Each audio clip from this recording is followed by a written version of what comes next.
Well, here's a new group of kids who follow he who walks behind the rows. And this time they're about to raise more hell than you could even imagine. Prepare yourselves because here's a review of Children of the Corn for The Gathering. Big T's entertainment rankings and reviews.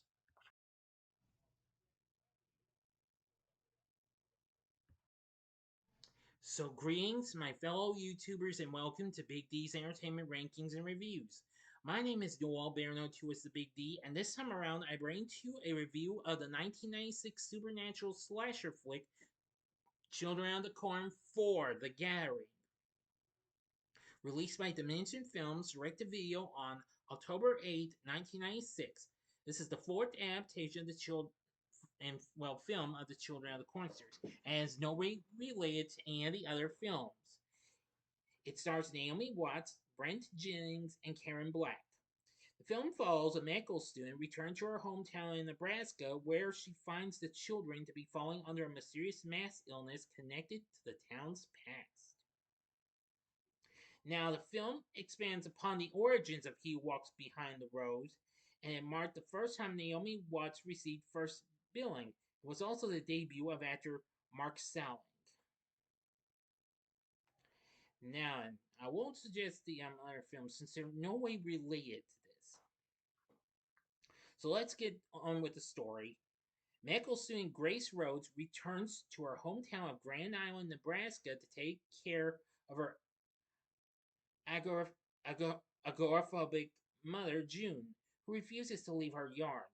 She is having recurring nightmares of being attacked by children. Grace must also look after her younger siblings, James and Margaret. She takes a job at Dr. Larson's local clinic where she'd worked before. James and Margaret become ill, showing similar symptoms to those of the children in June's dreams. While working at Dr. Larson's office the next day, Grace notices that many other kids have the same symptoms. During the night, all of the kids get worse as their fevers skyrocket. Suddenly, it all stops and the fevers drop. Local parents Donald and Sandra Atkins notice that their son Marcus is acting strangely. One night, a group of children descend upon the house led by a child preacher, and Sandra is murdered in front of Marcus. The police arrive and question Donald. Marcus flees into a field and is chased by the sheriff, whom the child preacher confronts and kills. A suspect in his wife's murder, Donald goes into hiding and is taken in by two elderly sisters, Jane and Rosa. The children stop answering to their names and claim to be other people. Longtime resident Dr. Larson recognizes the names they use as those of dead children from the town's history. One night he is killed in his office by two children. When Grace arrives the next day, his body has vanished, and the children's blood tests reveal inexplicable signs of decay and death. June's recurring nightmares start up again, but she's not dreaming. It's all actually happening. She flees her house and drives away. Spying James entering an old barn, she follows him inside. She is captured and killed by the child preacher, after which children gather at the barn. Grace decides to go to Dr. Larson's house to find him. Donald hijacks her and her car and forces her to drive at gunpoint. They go to Jane and Rosa's house. Rosa reveals that the child preacher, Josiah, was the bastard son of a local woman. He was taken in by traveling preachers and became a gifted preacher. Over the years, Josiah stopped aging and never grew out of boyhood. The traveling preachers gave him over to darkness to stunt his growth, but when word got out, they abandoned him. Josiah killed the preachers, then the townspeople burned him alive and sealed his remains in a well. Meanwhile, Mary Ann, Grace's best friend and co-worker, is attacked and killed by Josiah. Grace and Donald return to the clinic and discover that Margaret is missing, but they learn that Josiah's weakness is mercury. It is also revealed that Josiah is Rosa's son. Margaret, James, Marcus, and all the other children gather at the barn and offer blood to Josiah. Marcus is a hemophiliac, so he would bleed to death with even a small cut. But he cuts his hand and offers his blood to Josiah, and Margaret offers Josiah her soul. Marcus collapses from blood loss, and Margaret is pulled into the pool of blood from which Josiah emerges. Now for the ending, you know the procedure. Excuse me. You've got 5 seconds to stop this video immediately. Go to the description box below and fast forward to the time below. If you have seen this movie before, please continue.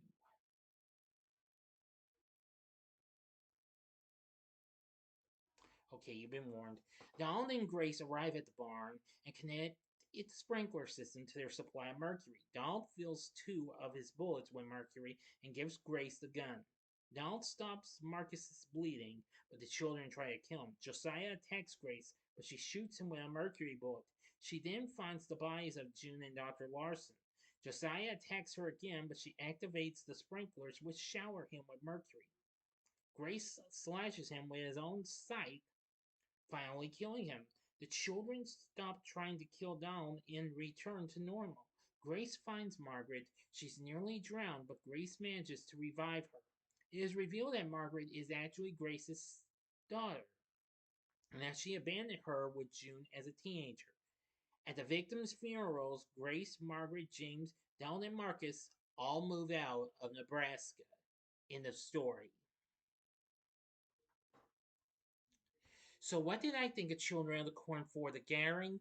Well, I thought it was fair and what have you. I mean, I am gonna say it is a little bit more fair than even the previous film, but you don't have to take my word for it. Which Dread Central gave a response, a good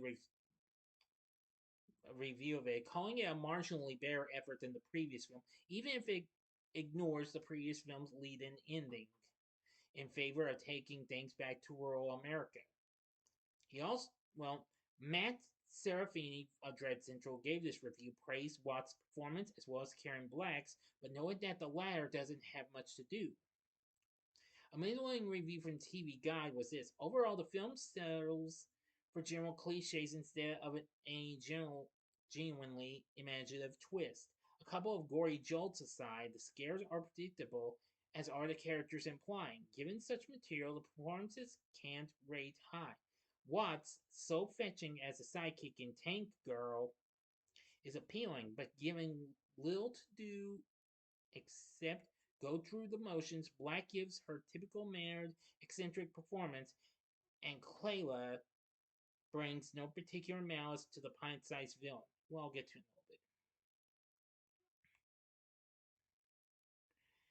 little bit. Anyway, Rebecca Lee of Den of Greek wrote in retrospective review that the film is a solidly made film that takes a creepy premise and crafts a few jump scares out of it. The plot ties up in a nice, neat way, and there's a decent storyline running through it. The problem is that it feels almost like a horror movie by the numbers that forgets it needs to paint crucial background with a shade of atmosphere. With every jump scare or blood splatter, it feels like it should build, but the tension all but evaporates whenever a slow motion dramatic moment is introduced. I will say yes. I am going to say I agree with most of these things.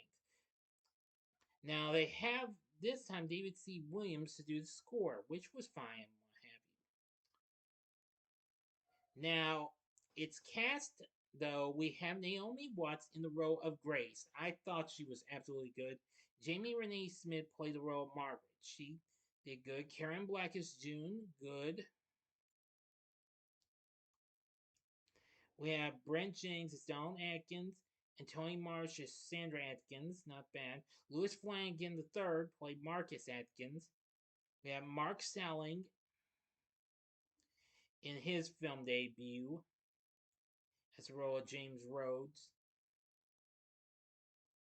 Brandon Clayley played Josiah.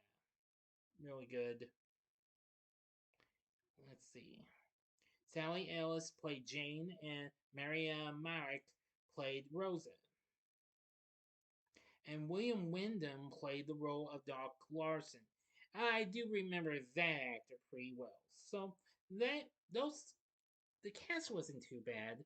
I will say the story is pretty good and what have you. I really do appreciate them going back to the rural way and what have you.